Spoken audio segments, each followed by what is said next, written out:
Consider the horrific situation that has overtaken our country.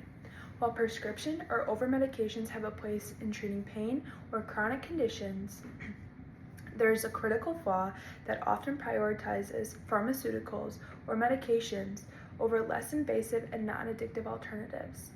If holistic approaches were used as the first line of defense, how many American lives may have been spared the cycle of addiction? I am one of the countless Americans that has been personally affected. When I was 5, my mother had gotten into an accident leading to have her spine fused. Her doctor at the time had prescribed oxycodone, a dangerous and addictive opioid for the pain. However, even with my mom reporting mild to no pain, oxycodone continued to be prescribed for 2 years. This was my first introduction to how quickly an addiction can start. The opioid crisis serves as that reminder for the possible repercussions of failing first to investigate choices that work with the body's natural healing powers before turning to a strong and potentially harmful drug.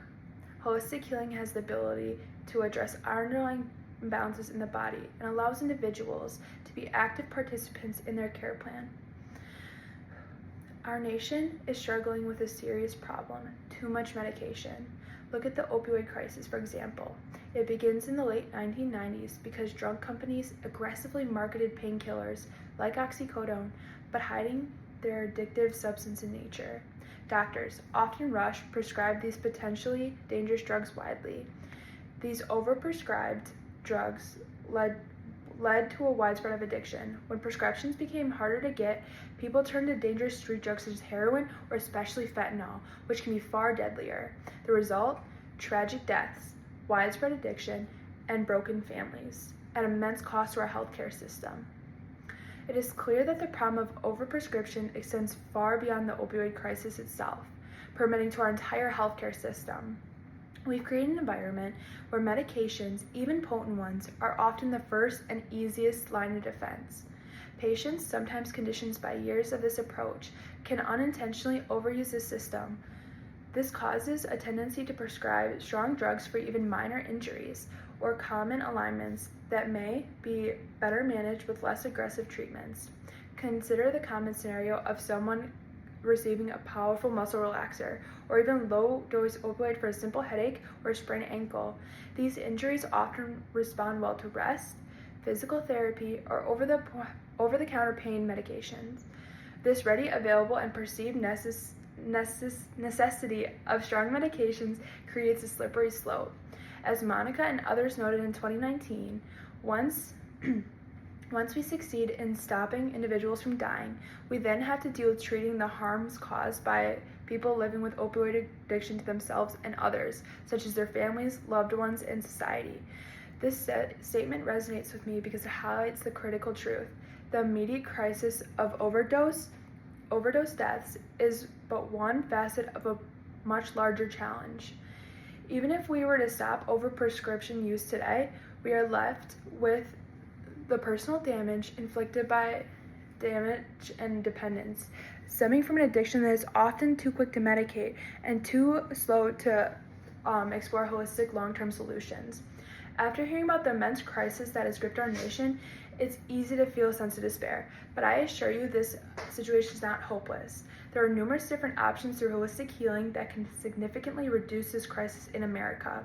At its core, holistic healing is an approach to wellness that considers the entire person, the mind, the body, the spirit, and emotions, in a quest for optimal health and well-being. This isn't a new facade. According to Lucia Thornton, an accredited researcher and journalist in health, its roots stretch back thousands of years to ancient traditions such as Chinese medicine and indigenous healing practices, and these are understood to be interconnected with human health and the natural world. Today, its main forms include acupuncture, massage therapies, herbal medications, meditations, yoga, and even chiropractic care, and these are often used alongside medications. In a journal entry written by Lucia Thornton, she wrote, "It is often thought that medication is a curative process, but it is no such thing. Surgery removes the bolt from the limb, which is an obstruction to a cure, but nature heals the wound." And what nursing has to do in either case is to put the patient in the best condition for nature to act upon them. Yet, despite its long history and growing evidence base, holistic healing faces common misconceptions. Many believe it's inaccessible, only for the wealthy or for those with niche interests, or that it's ineffective, lacking the punch of a pharmaceutical solution. But this could not be farther from the truth. Many holistic interventions are becoming more widely available and covered by insurances, and studies increase their effectiveness, particularly for stress, mental health, and struggles. So if we really want to heal our nation from the overhealing of medication, aren't we compelled to explore all of these different alternatives for the patient? After learning about the incredible potential of holistic approaches, the exciting part is learning how to weave these into our daily lives so that we can actually feel the difference. At the heart of it all, it's prevention. It's about getting ahead of the issues, not just reenacting them. Imagine giving your body what they truly need before the problem even show up. A huge piece of this puzzle is what we put on our plates. Focus on real foods that truly fuel us, and instead of just filling us up. And yes, alongside filling us up and food, but here's the crucial point. It is something that we overlook. Research is key, because what works for your neighbor might not be right for you. Smart use of supplements can also absolutely give your body what they need and that extra boost, filling in extra gaps in that natural defense that may be lacking. Our bodies are complex and unique, and the holistic healing field is evolving at an incredible pace, offering new alternatives all the time. This is why it's a personalized approach. Making informed choices and even finding a trusted practitioner can make all the difference. It's about moving away from just wanting a quick fix and truly wanting to become an active partner in your life. So, I ask each of us here today, are you ready to take charge of your health?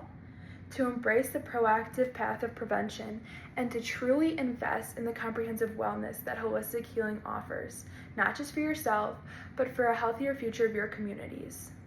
Thank you.